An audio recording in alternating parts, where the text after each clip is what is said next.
buenos días a todos. En esta, la primera convocatoria de medios que hace Primero Justicia en el año 2015, por supuesto deseando a toda la familia venezolana que este año pueda ser un año de cambio, a pesar de la gravísima dificultad económica que estamos viviendo los venezolanos. Y este es un año que inicia, como siempre, con largas cadenas presidenciales y mensajes de Nicolás Maduro en los cuales se anuncian que habrán medidas económicas que el pueblo conocerá y que después de escuchar sus largas alocuciones aburridas por demás, ninguna medida es anunciada. Es insólito que frente a la gravedad de la crisis económica que hoy está viviendo Venezuela, tengamos reuniones del presidente de la República solo para hablar del reparto del poder que se está haciendo dentro del gobierno nacional, dentro de las filas del Partido Socialista Unido de Venezuela, y que no haya ni una sola medida, ni un solo anuncio que le puedan decir a los venezolanos que vieron cómo en el año 2014 la inflación más alta del mundo, que es la venezolana, llegaba al 64% según cifras oficiales, o cómo los alimentos con los que pueden mantener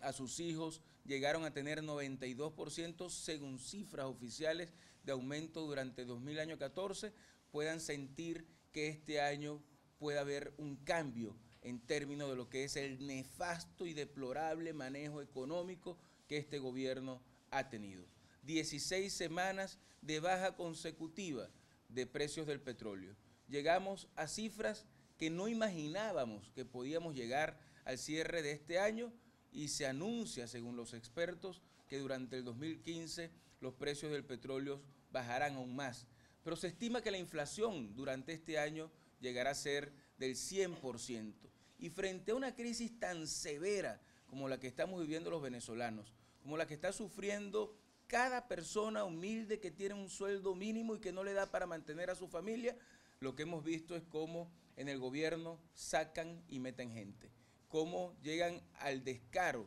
de poner encargos muy importantes en PDVSA, como por ejemplo la Dirección de Finanzas, al sobrino de la primera dama de la República. Cómo llegamos a tener el descaro de hacer de los anuncios de enroques las medidas que el pueblo piense o vea que este gobierno está tomando. Es que pareciera que los cambios en los nombres para repartirse el botín del país son más importantes que las medidas que trascendentalmente tiene que tomar un gobierno cuando una crisis está como esta. No es posible que el anuncio más importante que haya hecho el gobierno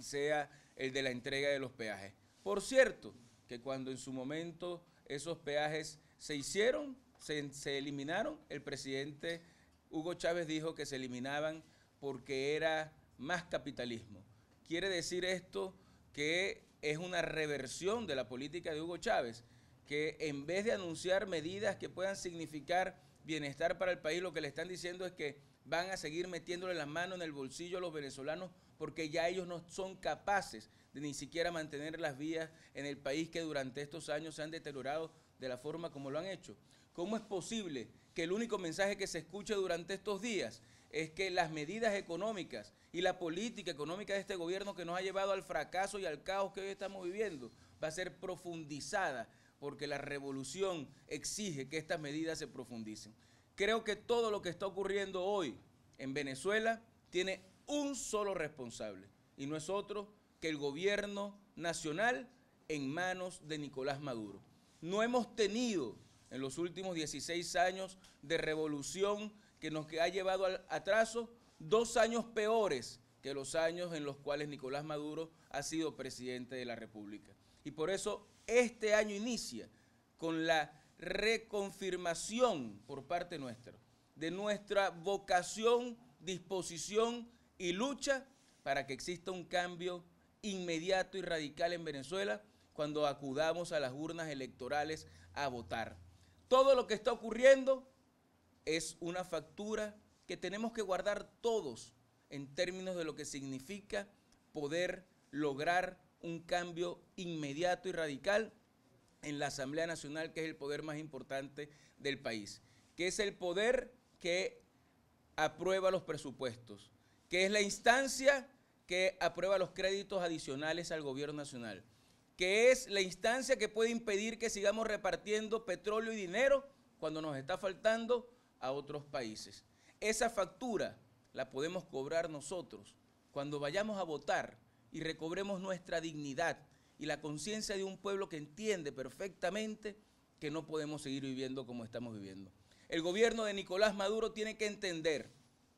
que la crisis económica que ellos mismos han provocado necesita de un reajuste de todo el aparato económico del país, que no se puede seguir profundizando el caos y el fracaso porque no lo paga él, que está ahorita en uno de esos viajes que le cuestan millones de bolívares a los venezolanos, sino que lo paga el venezolano más pobre que no tiene con qué comer y que no tiene cómo alimentarse. Pero ese venezolano, cuando salga a votar, le dirá a Nicolás Maduro que siendo el peor presidente que hemos tenido, pues se le acabó la discrecionalidad para seguir manejando el país como le da la gana y que de ahí en adelante tendremos una Asamblea Nacional que con una mayoría